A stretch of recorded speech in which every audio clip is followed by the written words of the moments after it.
Corsa clandestina di cavalli, il Blitz a Naro, bloccati animali, fantini, organizzatori e scommettitori. Concorso nazionale Salva la tua lingua locale, istituito dall'Unione Pro Loco d'Italia, vince la Sicilia. Spettacolo memoria a confronto a Realmonte, marcia alla vecchia stazione di Porto Empedocle per non dimenticare il genocidio degli ebrei. Serie D, Licata torna a vincere, eccellenza all'Acragas non è più la capolista, il Pro Favara pareggia.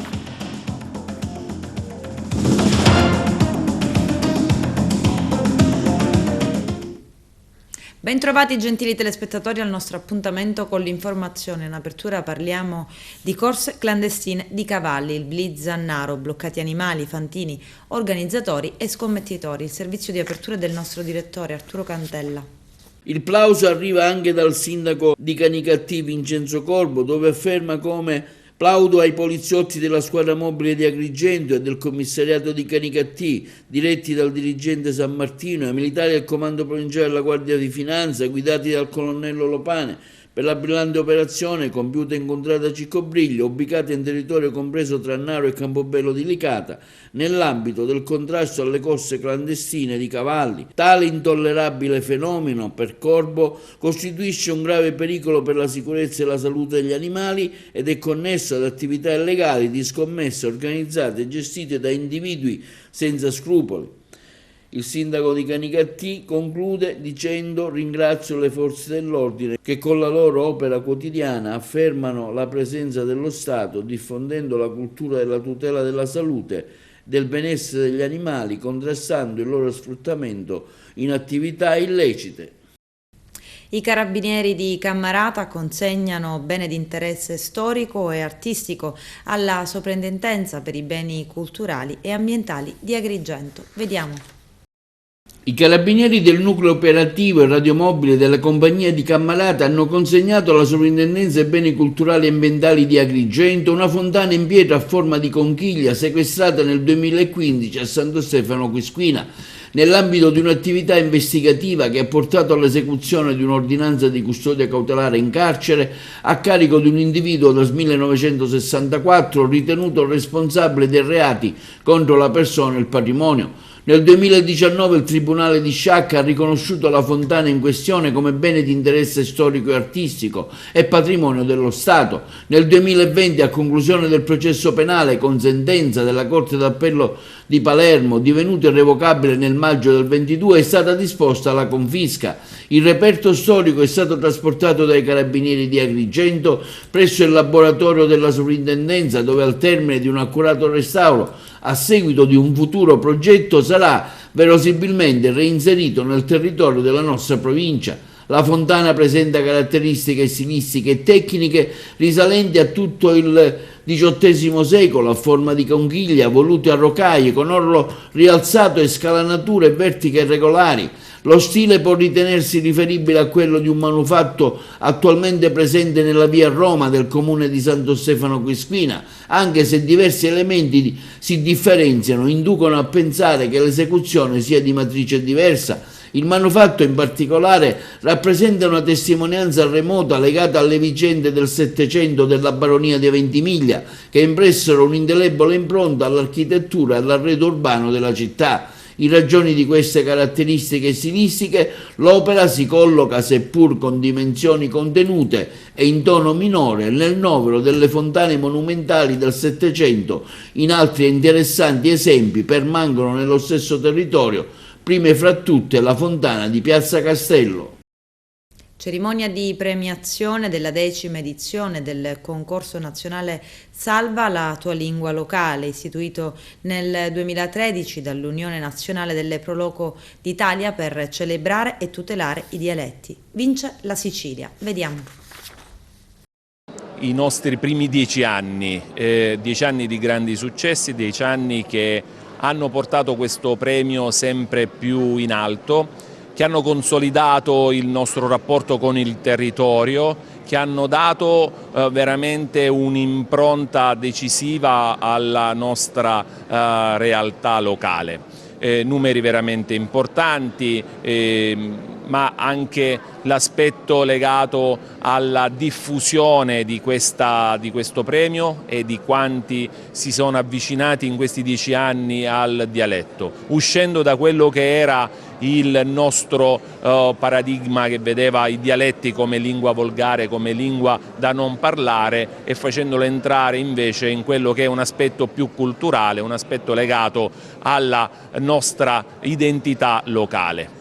I tanti lavori, la tanta voglia di scrivere, che è quello che forse ci ha dato più importanza in questo nostro percorso, vuole determinare appunto la voglia di crescere ancora, di voler raggiungere nuovi obiettivi. Ecco, questo è un po' il punto di arrivo dei primi 10 anni, ma anche lo stimolo a voler fare sempre di più.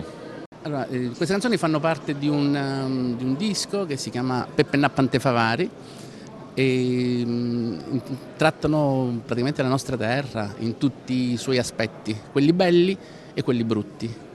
E lo abbiamo realizzato con un gruppo che si chiama Malanova, di cui noi siamo solo una minimissima parte, siamo una piccola rappresentanza, per cui oggi in questa bella occasione il nostro pensiero va anche ai nostri amici che stanno giù in Sicilia e che non ci hanno potuto raggiungere, per cui condividiamo questo riconoscimento anche con tutti loro, tutti i ragazzi che fanno parte del gruppo e tutti i nostri amici che ci hanno sempre accompagnato in questi anni.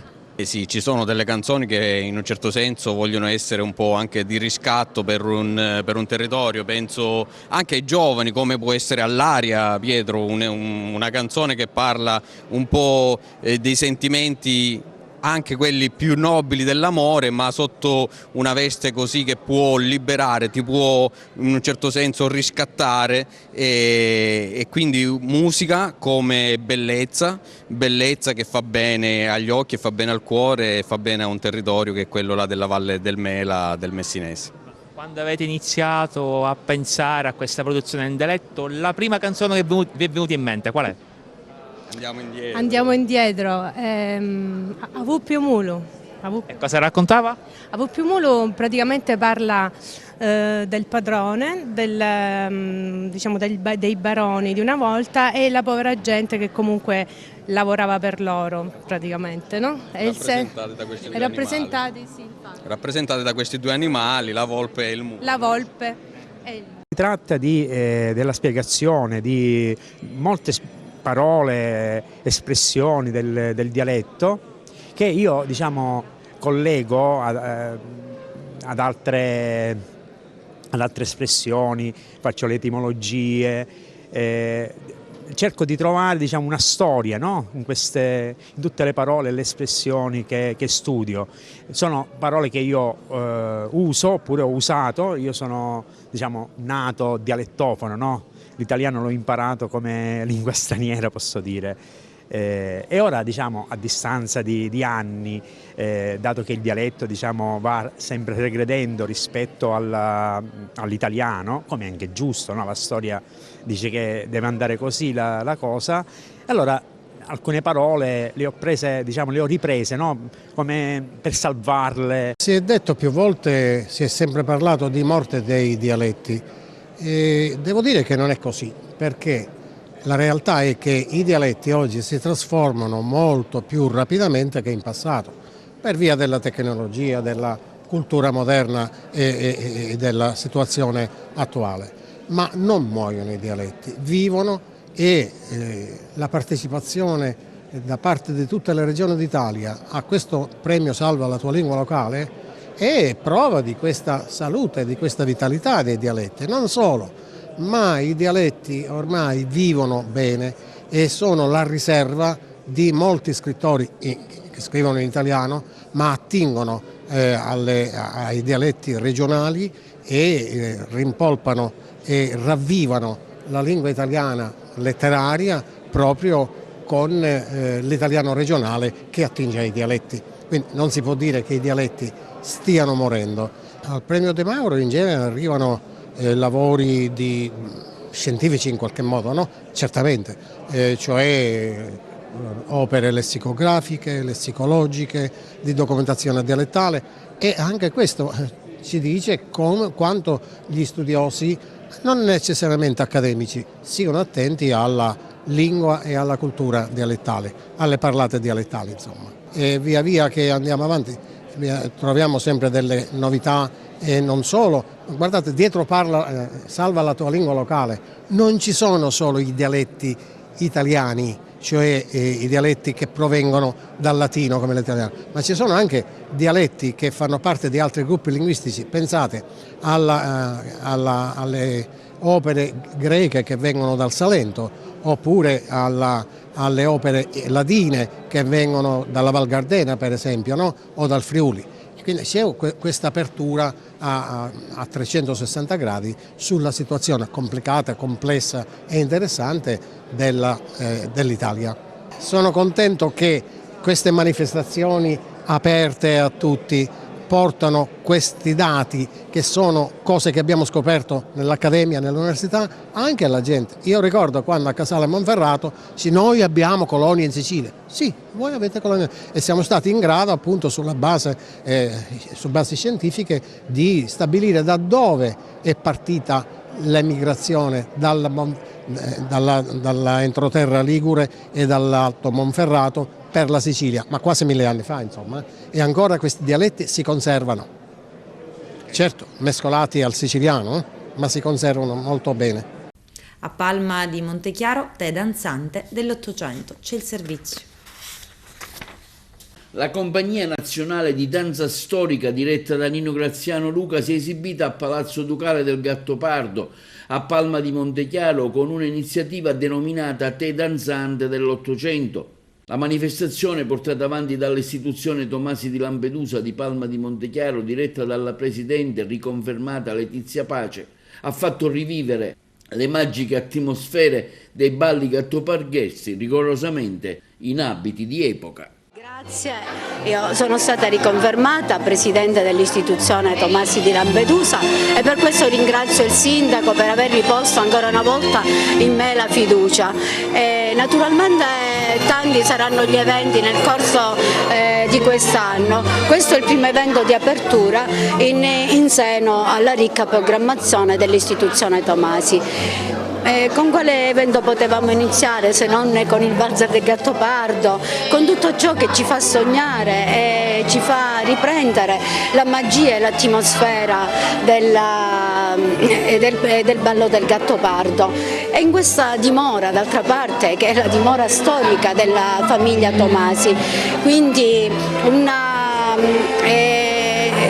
rivivere questa atmosfera, rivivere il nostro passato è di fondamentale importanza. Non nascondo che quando sono entrata in queste sale e sulle note del Gattopardo ho provato una profonda emozione. È stato un tuffo nel passato e se rivivere quel passato a noi serve per affrontare il futuro, perché senza passato non ci può essere futuro e il nostro passato è un passato brillante, meraviglioso e quindi questo evento io lo ritengo veramente molto importante come inizio delle attività dell'istituzione Tomasi di Lampedusa. Dico, l'emozione è anche in loro che si esibiscono qui in questa... Sì, in realtà mi hanno trasmesso anche loro questa emozione, entrando nelle sale hanno detto ma che bello, sono rimasti così un po' col fiato sospeso, perché veramente queste sale sono di una bellezza, di una grande bellezza e tutti dovrebbero venire a visitarle, perché il nostro territorio è ricco di bellezza, ma sicuramente il Palazzo Ducale è un prezioso gioiello della nostra terra. Ecco, quindi loro con questa emozione me l'hanno trasmessa, ce l'hanno trasmessa e sono contenta per questo, perché significa che non è una cosa bella solo per noi cittadini palmesi, ma che questa bellezza viene anche portata fuori, all'esterno. Oggi è un tè danzante, un incontro fra 5 maestri siciliani con tutti gli allievi. Siamo stati invitati dalla dottoressa Letizia Pace e con grande piacere passeremo 3 ore a danzare, a gustarci il tè, dei dolcini e anche a visitare la città di Palma di Montechiaro. Quali brani seguirete? Quali danze farete? Ovviamente inizieremo con la mazurka dal Gattopardo, il valzer dal Gattopardo e poi c'è un repertorio di danze dell'Ottocento. Sono tutte bellissime. Siamo molto affermati, abbiamo fatto diversi spettacoli come il Teatro Massimo Bellini di Catania, il Rai 1 mattina, oggi o l'altro giorno, fino a qualche giorno fa abbiamo ballato in questo programma televisivo e poi abbiamo partecipato anche dei film Disney su un romanzo molto famoso che però al momento non possiamo dire nulla perché... C'è un'emozione nel danzare qui nel castello che fu dei Gattopardo. Guarda, i luoghi dell'Ottocento sono bellissimi, i palazzi sono stupendi, quindi poter ballare in questi palazzi secondo me è un privilegio che abbiamo come compagnia. Allora per me, come dico sempre, è come rivivere una favola. E rivivere l'Ottocento è qualcosa di magico, di fantastico. Solo chi lo prova può capire e può provare queste sensazioni. Poi anche questi costumi d'epoca che danno un certo romanticismo. Sì. No? Infatti dico proprio questo, è rivivere l'Ottocento, è rivivere una favola, perché è solo una favola. Poi emozionata? Molto, molto perché nonostante ci siano tante occasioni, tutte diverse, dalla TV ai vari tè danzanti, ogni volta dico sempre un'emozione diversa, quindi spero che tante altre persone si possano avvicinare a questa realtà meravigliosa. L'auditorium dell'Istituto Garibaldi di Realmonte ha ospitato lo spettacolo Memoria a Confronto, organizzato dalla sezione della FIDAPA Porto Empedocle Realmonte, presieduta da Sonia Sinaguglia, che ne ha coordinato la regia con il patrocinio dell'amministrazione comunale guidata dal sindaco Sabrina Lattuca. Attori d'eccezione la comunità realmontina oltre al CIF e ai Diapason. Le musiche sono state curate dal professore Stefano Tesè. Vediamo. Questa sera a Realmonte abbiamo portato in scena una breve pièce teatrale dal titolo Memoria a Confronto, dove abbiamo messo a confronto proprio quella che è stata la testimonianza di un sopravvissuto al campo di concentramento di Auschwitz rispetto a un ex SS negazionista. Abbiamo coinvolto la comunità realmontina che ha partecipato con grande spirito proprio di sacrificio, perché in così breve tempo siamo riusciti a realizzare questa breve opera che però voleva lanciare un messaggio per il ricordo delle vittime dell'Olocausto.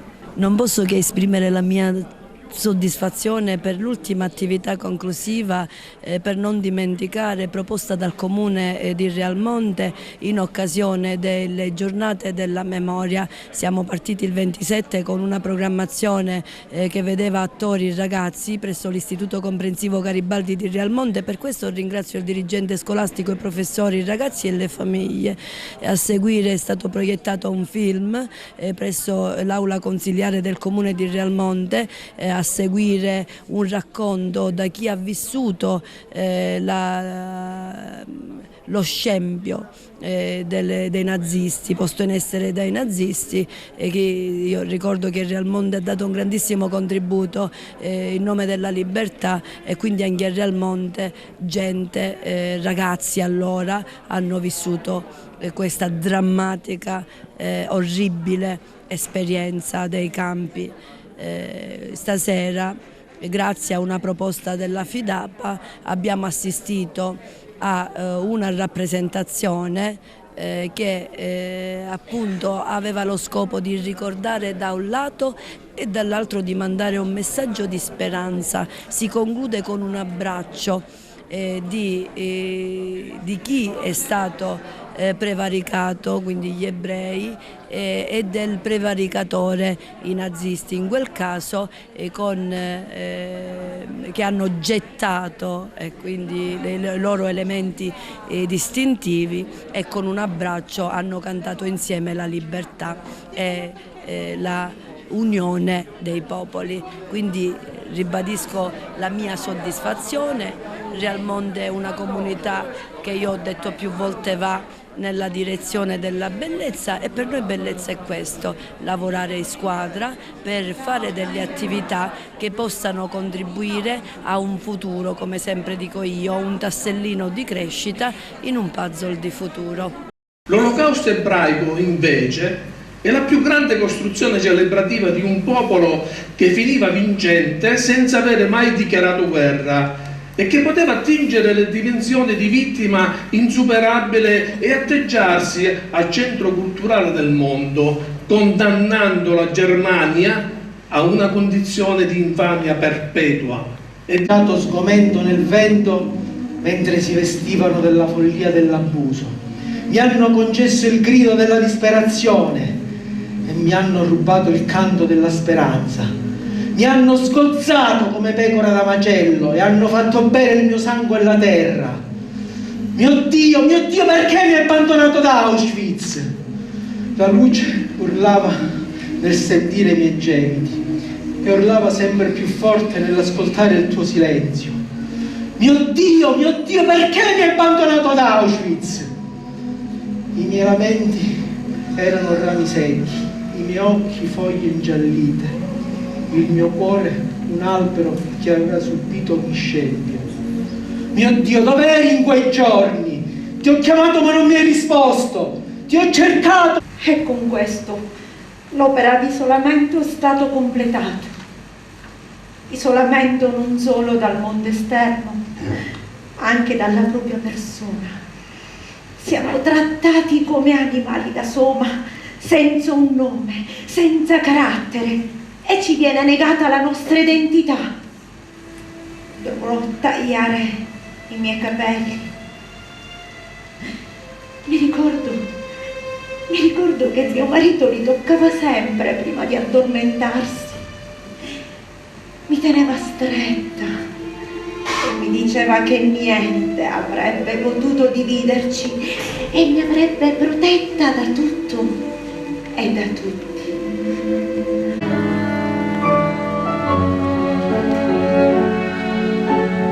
Vivremo in un mondo nuovo, più buono, dove gli uomini si solleveranno al di sopra del loro odio, della loro avidità, della loro brutalità.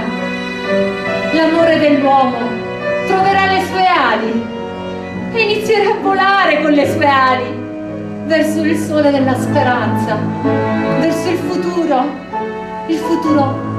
che appartiene a me, a te, a tutti noi.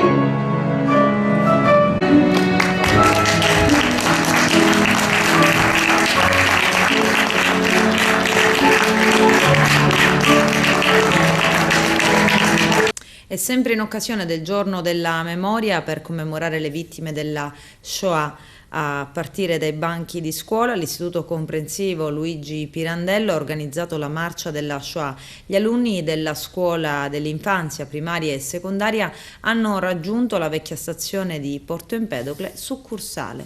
Il nostro direttore Arturo Cantella.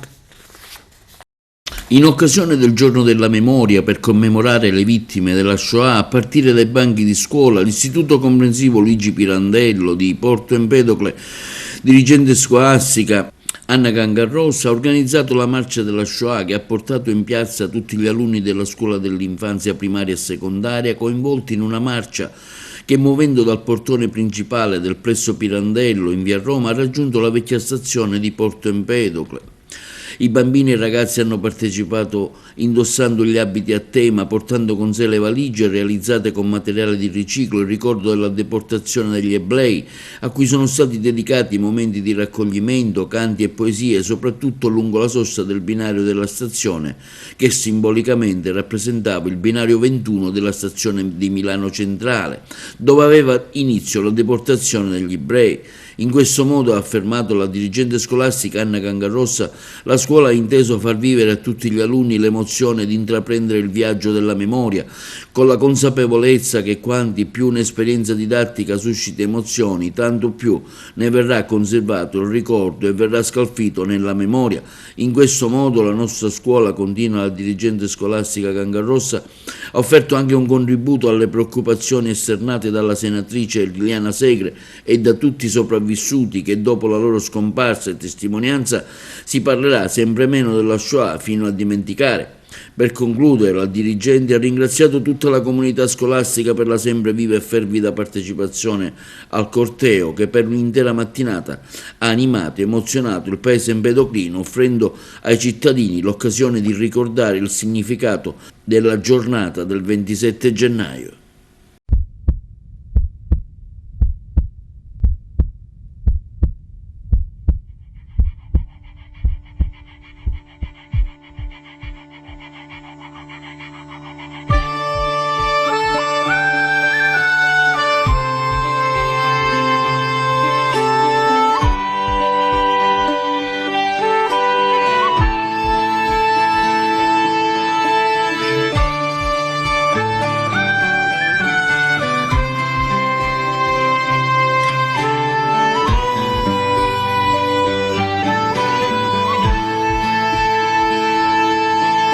Son morto con altri 100, son morto che ero bambino, passato per il cammino, e adesso sono nel vento. Ad Auschwitz c'era la neve, il fumo saliva lento nel freddo giorno d'inverno, e adesso sono nel vento, e adesso sono nel vento.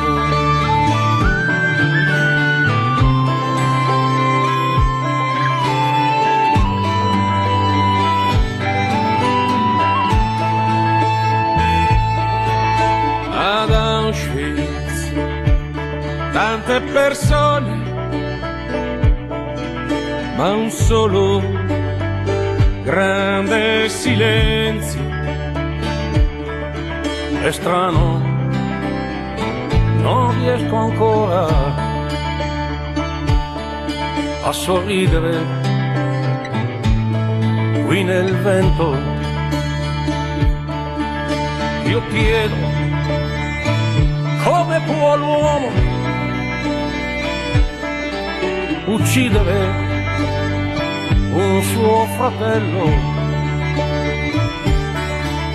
Eppure siamo a milioni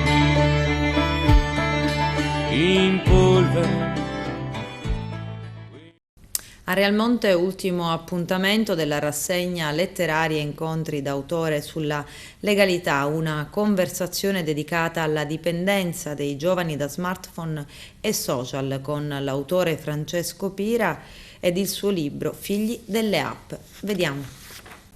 È molto difficile parlare oggi di come stanno cambiando le nuove tecnologie, perché la rivoluzione tecnologica, la prima rivoluzione tecnologica è compiuta. Adesso ci proiettiamo verso l'intelligenza artificiale e in particolare attraverso questa nuova forma di comunicazione che è il metaverso, e su questo dobbiamo cercare di indagare, quindi capire anche quali possono essere le opportunità e quali possono essere in realtà i rischi, che sono tanti. Sono molto contento che a Realmonte istituzioni, la scuola e la presenza di alcuni ragazzi della scuola media hanno caratterizzato un interesse comune per una crescita che metta al riparo le giovani generazioni dal fatto che qualcuno possa spezzare i loro sogni.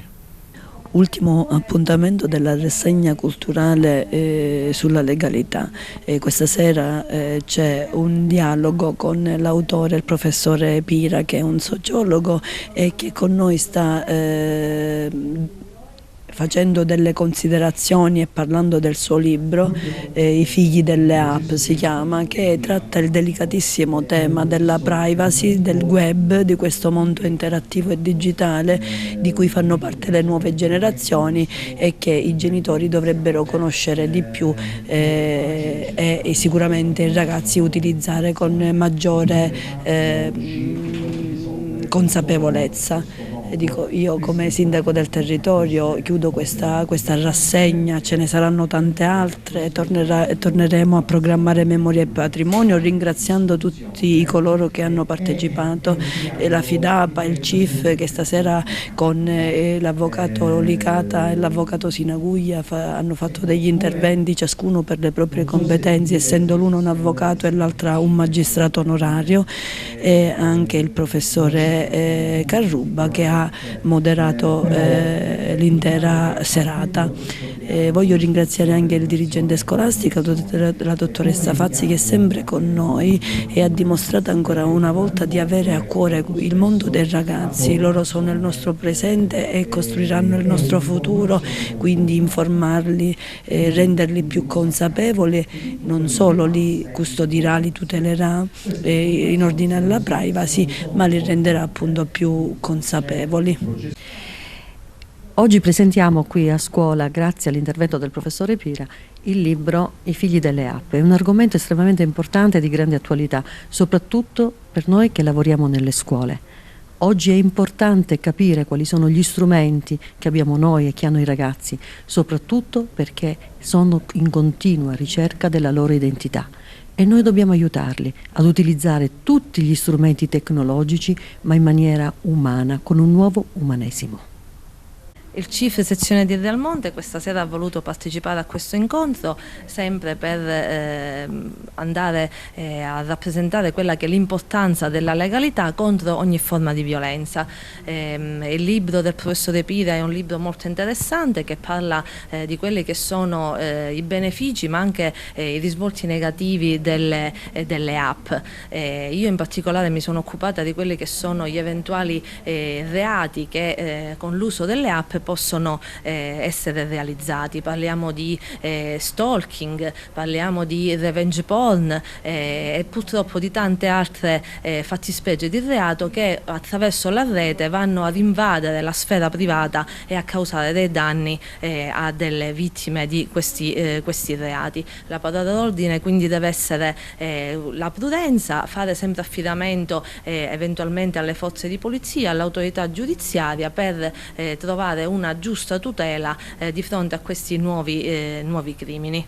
Una serata dicevo molto formativa perché oggi abbiamo capito dagli interventi l'importanza di questo argomento, della legalità e soprattutto del tema del libro, quello figli delle app.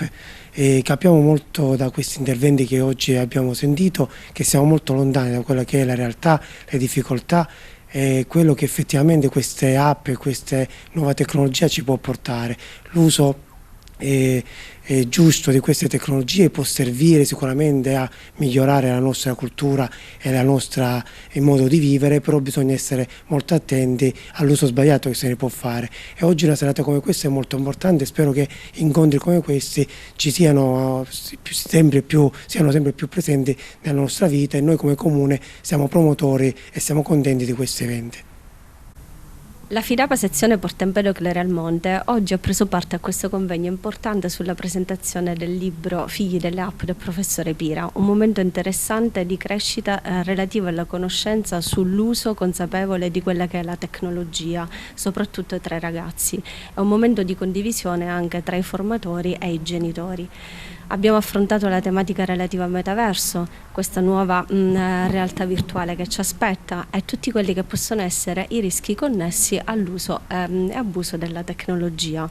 Sonia Sinaguglia, FIDAPA sezione Porto Empedocle Realmonte. si conclude la rassegna letteraria Incontri d'autore sulla legalità, una rassegna letteraria condivisa dall'amministrazione comunale. Un grazie al sindaco di Realmonte Sabrina Lattuca, l'amministrazione comunale, grazie al distretto turistico Valle dei Templi e il suo amministratore Fabrizio Lagaipa. Un momento in cui le associazioni locali, e qui un grazie va alla Fidapa di Realmonte, al CIF della sezione di Realmonte, ai Lions Club che hanno condiviso questi due momenti insieme per condividere stasera una riflessione, cioè l'uso che oggi noi facciamo delle app, l'uso delle tecnologie. Addirittura dicevo poc'anzi come esiste una disciplina, la tecnoetica, cioè capire il modo in cui noi ci comportiamo e il modo in cui noi dobbiamo comportarci con le tecnologie. Ecco, oggi è un momento per riflettere insieme alla scuola, un grazie anche alla dirigente scolastica, la professoressa Graziella Fazzi, quindi le istituzioni insieme per riflettere quali strategie educative attraverso un libro, il libro del professor Francesco Pira, I figli delle app. Adesso c'è la pubblicità, a tra poco vi aspetto. Trekking Sicani a piedi sulle tracce del re Cocalos da Santa Elisabetta a Sant'Angelo Muxaro. C'è il servizio.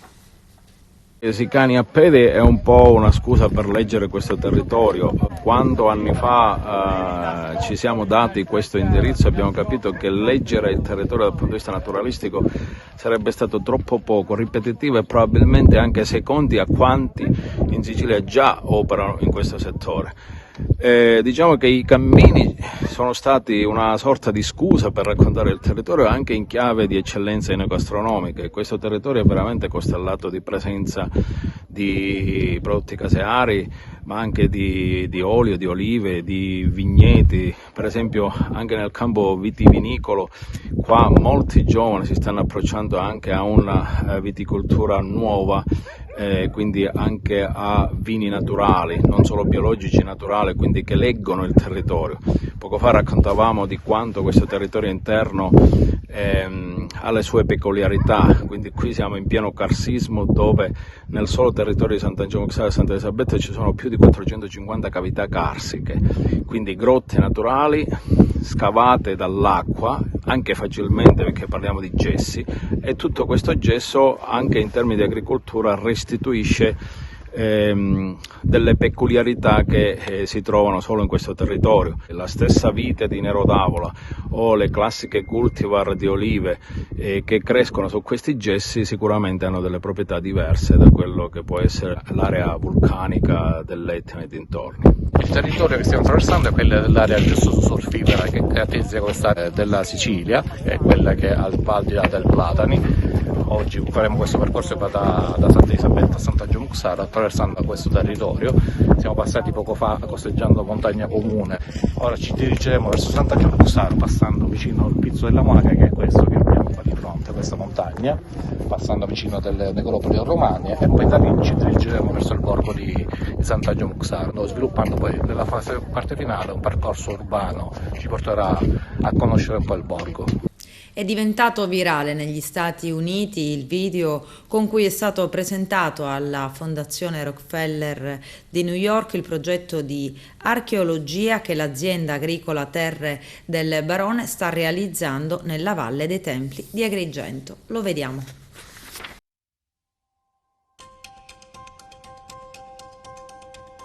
We are in the Mediterranean Sea, on the Isle of Sicily, one of the most ancient places of humanity.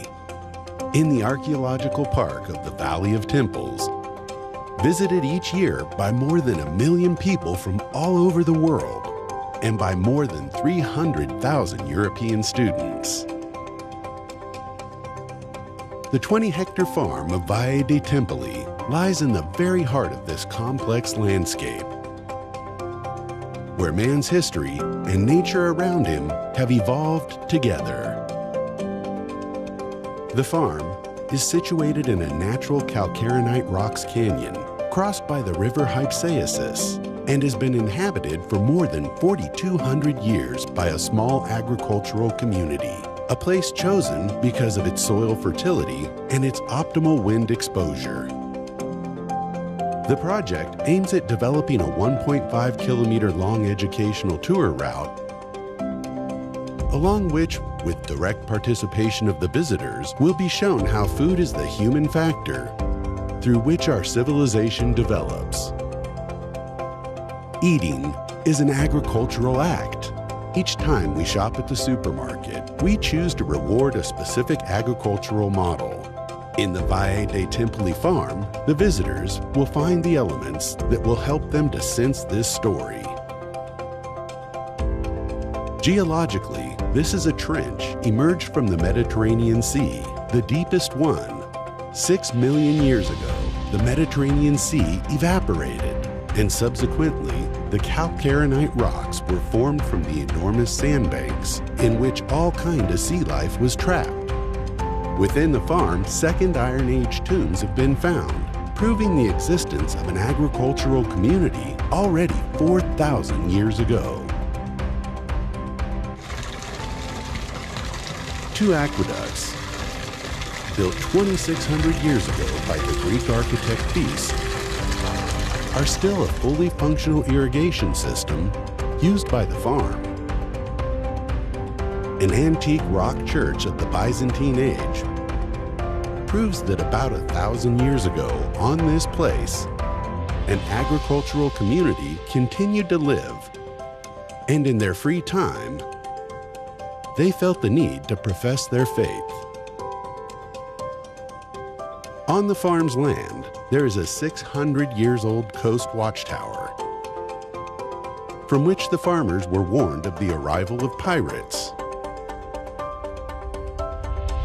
These elements help the visitors to understand how in thousands of years culture and progress have developed, because man felt the need to dedicate time and effort to agriculture.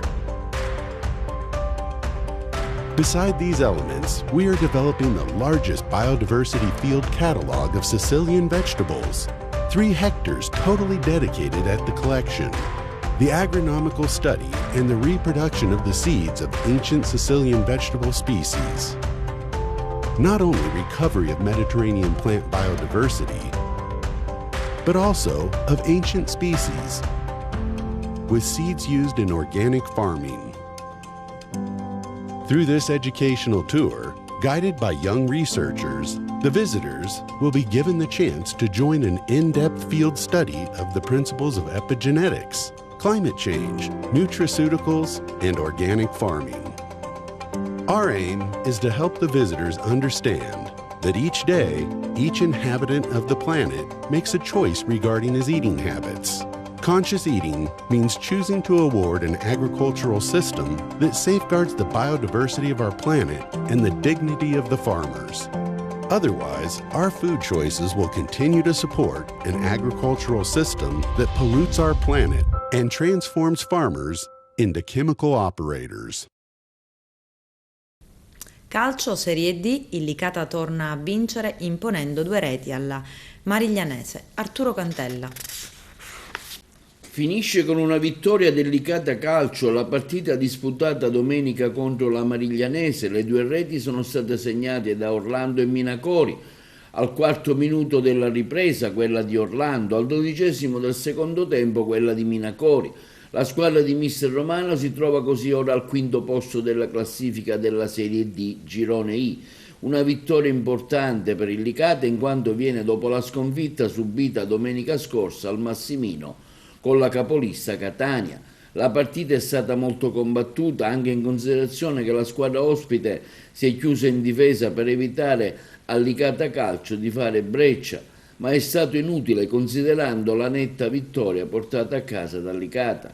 Ora il Licata Calcio con questa vittoria sale a quota 35 punti, sopra per 1 punto ci sono le squadre della Lamezia e Sant'Agata, il Locri al 2° posto con 41 punti e sempre capolista il Catania con 51. La prossima partita verrà disputata contro il Locri fuori casa, terminata all'andata con un pareggio per 1-1. L'altra squadra agrigentina che milita nel Girone I è quella del Canicattì, che ha vinto contro la Real Aversa per 1-0. Deve essere un monito a breve futuro, perché La società già era ambiziosa, con l'avvento di Alfonso ancora di più. Non possiamo fare programmi diversi da quelli che ci sono attuali, se non quello di dire ulteriormente, ma già lo siamo, cerchiamo di essere ai vertici della categoria, ma bisogna capire meglio la proiezione, per intenderci, cioè ambire e centrare qualche obiettivo più importante significa non dover emigrare in altri campi, in altre strutture, perché noi a questo non siamo disposti. Intanto ci godiamo questi 35 punti che sono un bel bottino. Chiaramente, come diceva il vecchio Trapattoni, non dire gatto se non c'è nel sacco, però dai, siamo a un buon punto in classifica. Oggi era una partita molto molto complicata, ho detto ai ragazzi che queste sono le partite più difficili ed ero molto preoccupato perché quando incontri queste squadre di bassa classifica o quantomeno ultima in classifica può venire meno l'approccio, la concentrazione e poi sbagliare la partita. Tant'è vero che il primo tempo noi non abbiamo fatto una buona partita, eravamo bloccati, non riuscivamo poi a giocare con scioltezza come di solito, anche perché loro si sono messi tutti dietro e cercavano qualche ripartenza, volevano un po' mantenere la partita fino al termine quasi, per cercare poi di fare l'ultimo sforzo finale, ma noi siamo stati bravi nella ripresa a fare una gara diversa dal primo tempo e credo che il risultato sia più che meritato. Calcio, eccellenza, il Casteldaccia impone il pari alla capolista Akragas che scivola al secondo posto. Gli uomini di Terranova hanno mostrato evidenti segni di calo mentale e fisico. Carmelo Lentini. Un Casteldaccia tonico e arrembante riesce ad imbrigliare le manovre dell'Akragas e strappa meritatamente un pari al Seneto, dopo essere riuscito a passare per primo in vantaggio con un gol di Stassi. Un pari però che costa caro alla squadra dei Templi, che rallenta la propria corsa e consegna la leadership della classifica all'Enna. Una gara per certi versi strana che vede subito la squadra palermitana passare in vantaggio al primo minuto, approfittando di una dormita generale della difesa. Tra svirgolate e rinvii maldestri ne approfitta Stassi, che come un avvoltoio infila il portiere Elezai. La partita prende una brutta piega, ma il tempo è ancora tantissimo per recuperare, ma i giovanotti del tecnico ospite Marco Mineo reagiscono con fermezza, fermando sul nascere i tentativi di pericolosità degli avanti biancazzurri. Si vede a vista d'occhio che qualcosa non va nella manovra cregantina e l'assenza di Semensin fuori per infortunio è un handicap pesante. A parte la rete del vantaggio palermitano che abbiamo raccontato prima, il primo tempo è un continuo batti e ribatti, con l'Akragas che non riesce ad impegnare minimamente il portiere ospite Di Paola. Il pubblico di casa spinge i propri beniamini, ma la squadra si rende pericolosa solamente sui calci piazzati e dalla bandierina. Il pari matura al 44esimo, sugli sviluppi di un calcio di punizione battuto da Garufo al centro dell'area avversaria. Salta più alto di tutti il solito Barrera, che di testa indirizza verso la porta, interviene Neri, che si interpone ed accompagna il pallone dentro il sacco. Un gol scacciacrisi che prelude ad un'inversione di tendenza, ma poi arriva alla fine dei primi 45 minuti. Nella seconda frazione il tecnico Nicolò Terranova effettua alcune sostituzioni, cerca di dare maggiore spinta in avanti con l'ingresso di Pavisic, ma non riesce nell'intento di scardinare l'attenta retroguardia granata. Passano i minuti, ma non succederà più nulla. Alla fine il pari esalta il Casteldaccia, che conquista un pari insperato ma onesto, mentre per l'Akragas inizia un nuovo percorso, quello dell'inseguimento all'ETA. Dunque da questa sera è l'Enna la nuova capolista dell'eccellenza Girone A. Approfitta del risicato pari interno dell'Acragas fermato al Seneto da un combattivo e volitivo Casteldaccia. Poi Neri pareggia il gol di Stassi e il risultato non si schioda più. L'Enna invece vince facile con il Cus grazie alla doppietta di Cocimano e alla rete di Arcidiacono. Anche il Profavara non va oltre il pari con il Mazzara e perde una occasionissima per ridurre le distanze in classifica generale.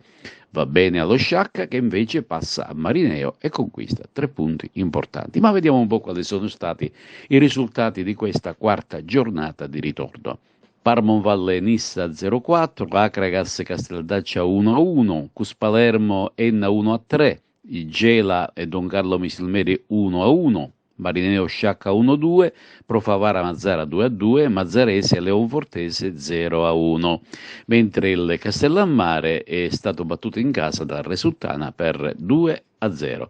La classifica, almeno per i primi posti, vede ora in testa l'Enna con 47, insegue l'Acragas a 46, più sotto invece la Profavara con 39, Don Carlo Misilmera 2 punti con 37, mentre Mazzara e Unitas Sciacca adesso di punti ne hanno 33 e sono in piena zona playoff.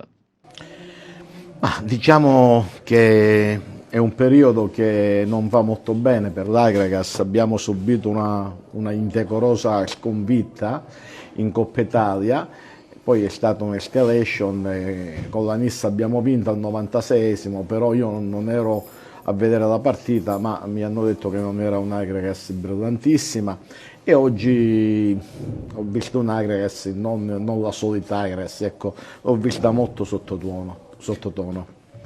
Che idea si è fatto di questo momento dell'Acragas? È fisiologico che durante il campionato ci siano, diciamo, delle flessioni. A noi ci capitano sempre a gennaio e speriamo, ora faremo una chiacchierata con i ragazzi, vediamo se c'è qualcosa e vediamo di superare questo momento. Ecco, però io direi una cosa, non c'è da allarmarsi, perché poi al di là di tutto l'Acragas oggi ha sbagliato 6-7 palle gol, se una di queste 6-7 palle gol sarebbe finita dentro non ci sarebbero state polemiche. Poi ho visto che i tifosi diciamo che facevano un po' di polemiche al mio indirizzo. Io ho sempre fatto tutto quello che ha voluto l'allenatore e l'area tecnica. Se l'area tecnica mi chiedesse che c'è da intervenire in qualche parte della squadra, noi siamo pronti ad accontentarlo. Oggi cosa l'ha delusa maggiormente? Ho visto, negli ultimi tempi vedo un'Acragas svogliata, abbiamo preso un gol e oggi per una disattenzione, non si può prendere un gol, noi abbiamo una delle difese più forti del campionato, non si può prendere un gol in quella maniera, non è quella mancanza di bravura, quella è svogliatezza. Domani faremo, io, Calvari, tutti i dirigenti, faremo una chiacchierata con i ragazzi per capire che cosa c'è, perché questo tran dura da qualche settimana e noi sapete tutti qual è l'obiettivo e non lo possiamo perdere di vista. Tifosi delusi, amareggiati, cosa si sente di dire loro? Cosa mi sento di dire loro? Io sono pure deluso e amareggiato come loro. Però io dico una cosa, guardiamo l'altra parte della medaglia, siamo a un punto, l'Enna ci è scavalcato di un solo punto, l'Enna deve venire ancora da Agrigento, ancora ci sono parecchie partite da giocare, se ci stringiamo tutto attorno, la finiamo con le polemiche, forse qualcosa di buono si può riuscire a fare. E continuiamo a parlare della 19ª giornata del campionato di eccellenza. La sfida tra Profavara e Mazzara è terminata 2-2. Giuseppe Moscato. Pur avendo dominato la partita e pur avendo creato numerose occasioni da gol, la Profavara viene fermata sul pareggio 2-2 dal Mazzara, complici anche i diversi svarioni del direttore di gara, il signor Valdeman di Frosinone, coadiuvato dagli assistenti Fragetta e Pennisi di Catania. Una non perfetta direzione di gara che ha esasperato gli animi sia in campo che sugli spalti e che ha lasciato l'amaro in bocca ai tifosi, dirigenti, giocatori e mister, così come era successo domenica scorsa a Leonforte con 2 reti annullate e anche la settimana prima. Ecco infatti l'amaro sfogo di mister Catalano.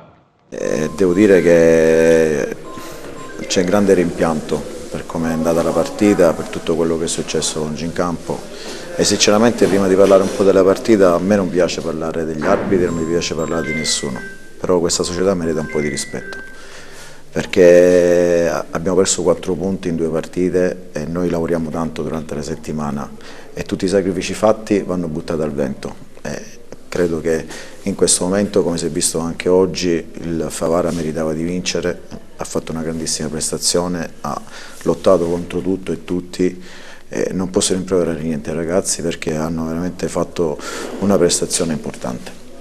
15 giorni fa. Sinceramente non so a chi diamo fastidio perché a me piace il calcio, mi piace far vedere bel calcio, mi piace che ci siano le cose oneste, che tutto sia in regola per come si svolge la partita e che non ci siano degli impedimenti, perché noi facciamo un campionato come lo fanno tutti gli altri, poi alla fine chi vince vince, però credo che essere corretti, essere leali fino alla fine è la cosa più importante. E io devo dire che a me non mi piace, come ho detto prima, parlare degli arbitri, di tutto quello che succede, però credo che oggi l'avete visto tutti, domenica magari non si è visto, però chi c'era al campo l'ha visto, perché poi magari mettono i video che vogliono mettere, però c'erano dei gol annullati che erano regolari.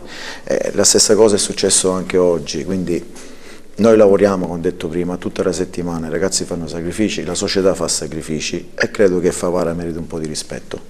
È stata comunque una bella gara con i locali che hanno dominato e hanno cercato in tutti i modi di chiudere l'incontro. Il Mazara dal proprio canto ha effettuato una buona prestazione ribattendo punto su punto e riuscendo a riacciuffare il risultato per ben 2 volte.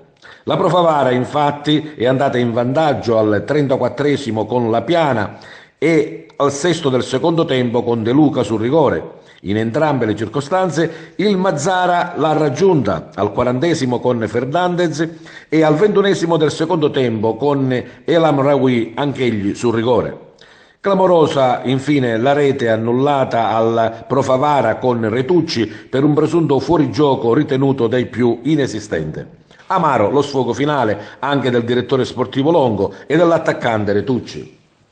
Le 2 squadre comunque si sono affrontate a viso aperto, in campo si è andati da una e dall'altra parte, nel secondo tempo abbiamo sofferto un po', poi ci siamo rilanciati, insomma dal punto di vista tecnico la partita poteva anche essere accettabile. Mazara è una squadra che non fa giocare nessuno, ripeto, ha fatto la sua onesta partita, è venuta qua per cercare di fare risultato e hanno fatto quello che dovevano fare e noi abbiamo concesso poco. Ripeto, se a volte le partite si possono vincere anche con episodi, ma episodi sempre sfavorevoli onestamente non lo so se è un caso, però purtroppo per la prima volta mi capita di dire che i nostri 2 pareggi sono stati condizionati da errori esagerati. Magari i segnalini non li aiutano, non lo so, non sono all'altezza da un mio punto di vista, specialmente quello di oggi proprio lasciamo stare. Anche il rigore molto discutibile in Serie A, stesso rigore col VAR non è stato dato, che al giocatore della Juventus domenica scorsa, uguale, preciso identico, anzi ancora meno eclatante. Qui hanno dato il rigore, hanno pareggiato, poi un giocatore che parte dalle spalle del difensore e arriva in porta e segna, io non lo so, non lo so, è fuori da ogni logica, ma poi errori dopo errori, anche una palla in diretta che sbatte al loro difensore, la rimette in gioco e fischia fuori gioco. È chiaro che poi il nervosismo vuole la sua parte. Innanzitutto inizio col dire che siamo molto amareggiati, non tanto per la prestazione, perché dal primo all'ultimo abbiamo lottato, abbiamo giocato stavolta come l'abbiamo preparata, come ci aspettavamo che l'avessimo trovata, solo che parlando dell'episodio c'è molto rammarico, perché a parere mio, a parere di tutti quelli che erano già allo stadio, io venivo da dietro, avevo fatto anche il movimento smarcarmi, a rientrare al fuorigioco, la mezzaluna, solo che l'ordine ha alzato la bandierina e quando l'arbitro fischia purtroppo bisogna adeguarci il prima possibile anche per iniziare a giocare, quindi diciamo che è passata subito in secondo piano. Non è stato l'unico episodio dubbio di quella partita, ma diciamo che non sono qui a parlarne perché non mi spetta di dovere. Non era facile fare risultato qui a Favara, e voi lo avete fatto, avete per 2 volte ribaltato il risultato e quasi quasi volevate andare ancora avanti. Mister Marino. Sì, innanzitutto buonasera.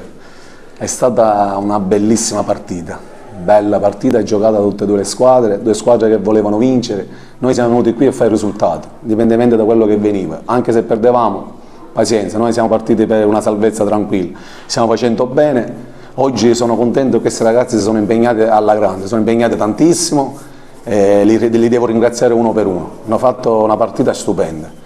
Siamo partiti, il Favara è partito forte, il Favara è andato in vantaggio, il Favara poteva fare pure qualche gol in più, però le partite, come si dice, non si chiudono, non si lasciano mai aperti. I miei ragazzi ci hanno creduto, l'hanno pareggiata, poi siamo andati di nuovo sotto, l'abbiamo ribaltata e poi potevamo fare il 3-2 noi. Diciamo che secondo me forse il pareggio, secondo me, la mia opinione, io sarò bugiardo, ci sta un po' costretti, perché loro oltre ai 2 gol che hanno fatto, regolare, sia il rigore nostro che loro, per me c'era tutto, ma il gol che loro dicono che è stato annullato, questo è da vedere, che io non lo so, ma altre occasioni da gol non me ne ricordo il Favara. Ognuno fa la propria analisi, ognuno vede magari con i propri occhi, certo. Però come avrà sicuramente sentito c'è stata molta contestazione e molta scontentezza per la terna arbitrale. Non lo so, io parlo del mio Mazzara, parlo della partita, se il gol era valido, peccato per loro, ma se il gol non era valido, poi lo andiamo a vedere, non è questo, importante io guardo la prova dei miei ragazzi. Con questo è tutto, termina qui l'edizione del telegiornale. Grazie per la gentile attenzione e per essere stati con noi. A presto.